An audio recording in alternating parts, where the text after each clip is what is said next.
neighbours. Everybody needs good neighbours with a little understanding. You can find the perfect blend. Neighbours should be there for one another.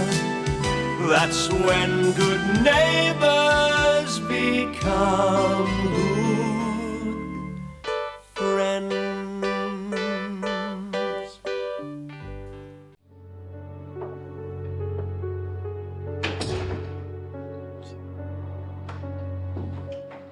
Not a patient, surely?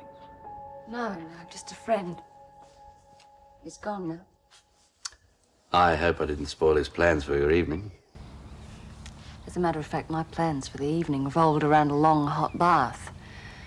It's been a hectic day. Well, the bath can wait. Aren't you going to ask me what I'm doing here? I expect you've come to tell me your marriage is over. You knew. But who? Oh. Hillary Robinson. No, not Hillary, your wife. You've spoken to Karen? Not by choice, I can assure you. We bumped into each other at a local pub. She accused me of destroying your marriage and poured a glass of wine all over me. It was all rather unpleasant. Oh, sorry, Bev. She can be a bit emotional. What else did she say? We didn't stop to chat, Stephen. Darling, if you knew we'd split, why didn't you contact me? Quite honestly, I didn't think it was up to me. You've kept me waiting all these years. What's another few weeks? I got away from the hospital as soon as I could. I thought you'd be glad. Oh, Stephen. Of course I'm glad. Good. Now, you run along and have that nice hot bath. I'll open a bottle of wine and then we'll have a long talk about our future. That is the best offer I've had all day.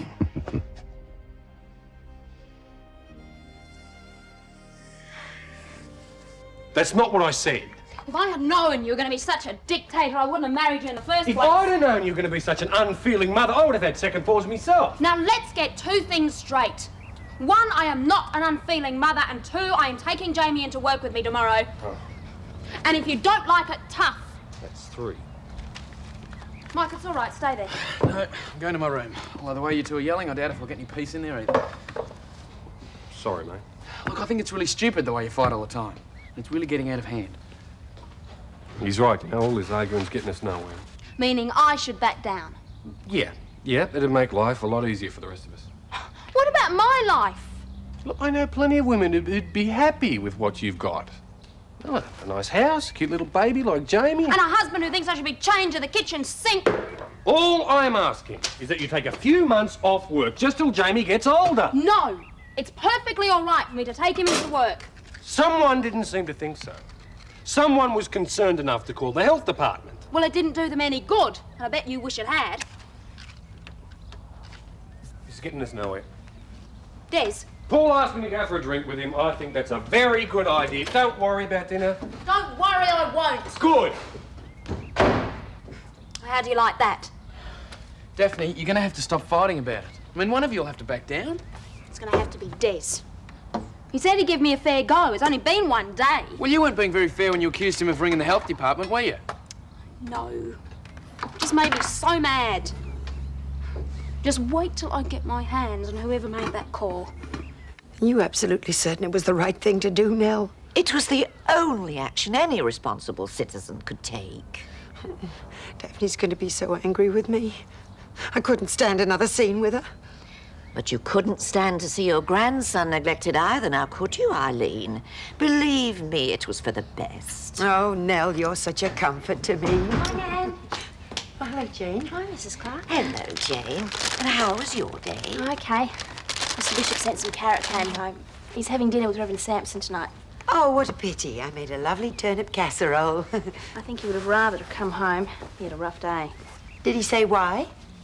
Well, it was Daphne's first day back and it was fairly busy.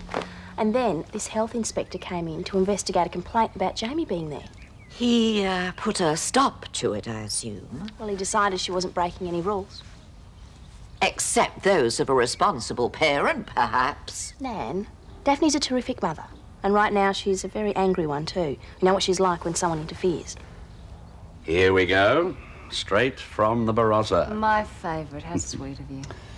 Do you remember when we first discovered it? Wasn't that when we stayed at your sister's holiday shack?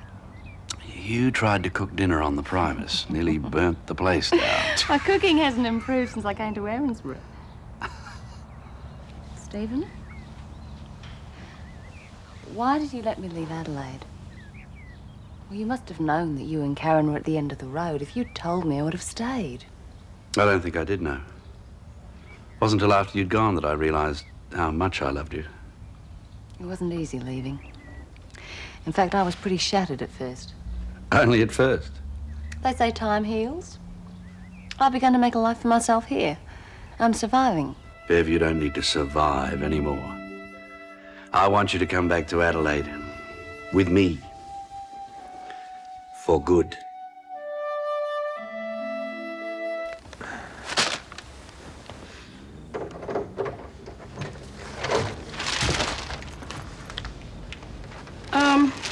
Did I get my wires crossed? I thought you were meeting me at the hospital. I wouldn't be much company for Lucy. Things didn't go well with Beverly. I chose a bad time to visit. Stephen Armstrong was there. Oh. What did she say? She made it pretty obvious that she preferred his company to mine. Well, they must have a lot to catch up on. Yeah, I suppose they did. Did she say how long she and Stephen have been together? About 5 years, more or less. 5 years. Well, he'd been married to someone else. She must love him very much. I don't know that she still does. Her relationship with you has changed things for her. What relationship? They've known each other a couple of months. Yes, but you've grown to care a great deal for each other in that time. Shouldn't you fight for that? Well, it's because I care for her that I can't interfere. I'm not ready to offer her marriage. How can I ask her to choose me over someone who can? I think you're wrong. She needs to know how you feel. No, it's her life, her decision. Anything else would be a cheat. I better get to the hospital. Lucy will be pleased to see you. Oh, Jim, I should warn you. She's wearing a little makeup, so be nice about it. She's far too young. Oh, it's only this once. And it seems to have helped to cheer her up. And Jim, try and cheer yourself up on the way. Of course, I'm far too staid for some of Clarke's patients. But they're getting used to me, and the personalities are a challenge. The new gerontology unit at the hospital back in Adelaide can be a challenge, too. I could pull a few strings to get you in. I don't want you to pull strings for me. I've got used to making my own way. You don't want to be just a GP all your life? Just a GP? It's the most fun I've had in years, and I'm a part of the community. I really love it. More than you love me, that's what we're really talking about, isn't it? All right, let's talk about it. What exactly do you want from me? I want you to come to Adelaide with me and be my wife. I know we'll have to wait till the divorce comes through, but at least we won't have to hide our relationship any longer. Oh, Stephen. If you'd asked me to marry you 6 months ago, I would have walked over burning coals to get to the altar. But now, oh, well, everything's different. What's different? We still love each other. I'm different. I've changed, Stephen. The last few months have been very rewarding. Come on, Viv. What have you really got? A suburban practice where the most exciting thing is giving measles injections to squawking infants. It can be a lot more exciting than that, believe me. But that's not the point. For years, my life revolved around you when you could find time for me. My work and everything else was secondary. I had other responsibilities. You accepted that. Yes, I did. It never occurred to me I could have a life of my own. And that's what you've got here. I've made some good friends. I'm doing work that I love. Independence feels pretty good to me, Stephen. Any food in the house? Oh, he's got his appetite back. Things must be looking up. Your dinner's in the microwave. Oh, thanks. How seeing Lucy in that hospital bed made me realize I'm not the only one with problems. If she can keep a smile on her face, I can't see any reason why I shouldn't be able to. No drama about the makeup? No, though I think I've figured out what sparked the sudden interest. A young fellow Rick visited while I was there. I watched my daughter age 3 years before my very eyes. Yes, he's a nice boy. Yes. She's improved in leaps and bounds since they became friends. And it's strange how children can teach adults things. He offered her friendship when she was in a crisis, so that's what I should be doing for Beverly. Let's face it, she could use an honest friend right now. Someone who can make her realise that the Stephen Armstrong bloke can't be much chop. He certainly kept her dangling on a string long enough. Maybe she's in love with him. But I think she'd be making a big mistake to get involved with him again.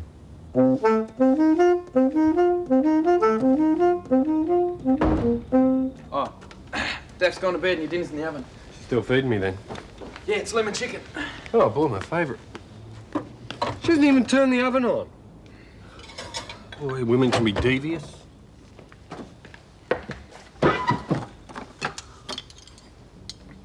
Mike, do you reckon I'm being unreasonable?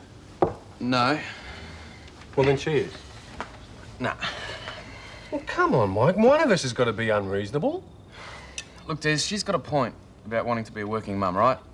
And you've got a point about her waiting till Jamie's older. And the way you two are going, I don't think you'll get anything sorted out. You'll just have to compromise. I will, if she will. I wish you'd hurry up. All this fighting's playing havoc on my digestion.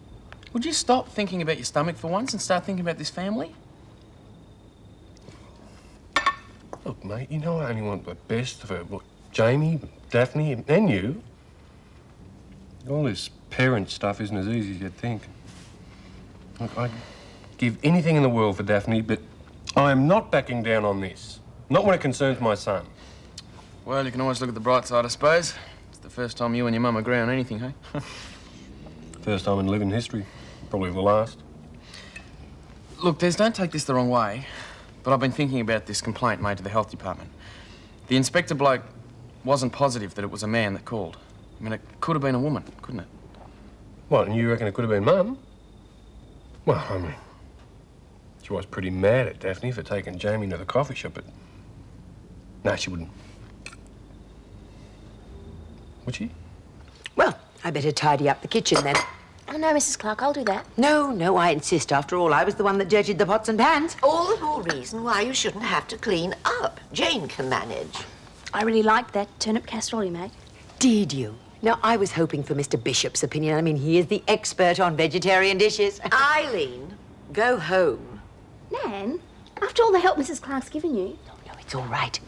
Invalids can be quite testy when they're overtired. Well, I'm sure Nan didn't mean it that way. We both really appreciate everything you've done. You're a good girl. Now, where's my handbag? Eileen, you really should be more organised. A place for everything, you know. Oh, hi, Des. G'day, Jane. Is Mum still here? Yeah. Good evening, Mrs. Mangle. Clarke. Oh, Desmond. What are you doing here? I thought you might like a lift home, Mum. Well, thank you, Desmond. Yes, I would. It's been a long day. Yeah, I thought we might pop in at home so you can say hello to Jamie. And Daphne. Oh, well, perhaps not. I mean, Daphne's first day back at work and all. Oh, you haven't heard? About her visit from the health department? Yes, Jane mentioned something. Someone complained about Jamie being in the coffee shop. Daphne thought it was me. Oh, no, you could... I mean, you would... No, I didn't. You wouldn't have any idea who it was, would you? No, You rang, didn't you? Do you realise the trouble you could have caused for Daphne? Desmond... We have put up with a lot from you, Mum, but this is the final straw. You're a silly, interfering old woman. That's enough.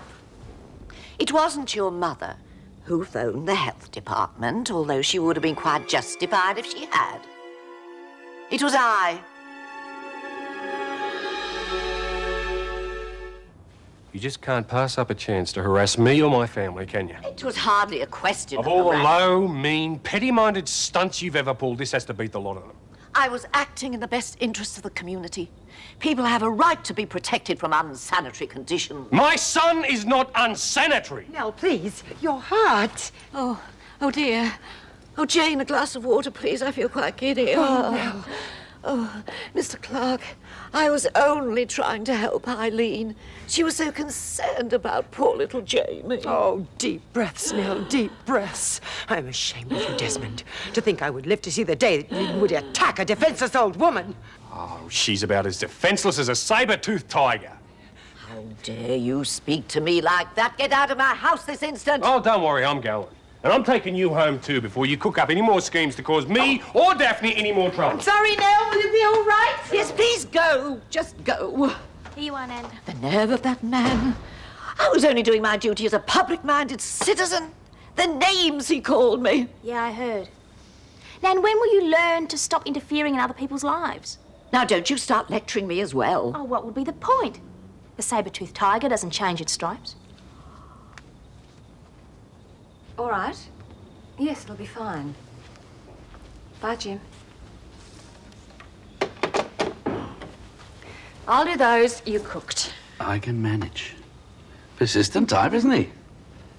That is the bloke who called in earlier. Jim Robinson, yes. Close friend? Yes. You've been stalling all night about coming back to Adelaide. I've heard all about your practice, your research, your new friends. But the real reason is that you're involved with this Jim, isn't it? I don't know about involved. He's someone I care about. Didn't take you long to find someone else? I didn't go looking for another relationship, if that's what you mean. Do you love him? I'm fond of him. We haven't known each other long enough for it to become anything more. Long enough to forget what we meant to each other. I couldn't do that. You had your life with Karen. I needed someone, and Jim was there. Well, you don't need him now. I intend to make sure of that. You'd better set this chap straight. Tell him you are coming home to Adelaide with me. Now, you wash up, and I'll go and get my gear out of the car. No, Stephen. I'd rather you didn't stay. I need some time alone to think.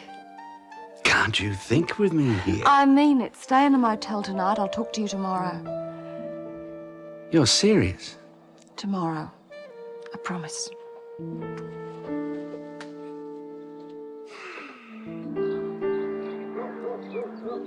I don't care what Eileen or Mrs. Mangle or anyone says. I'm taking Jamie into work with me. And what about what I say?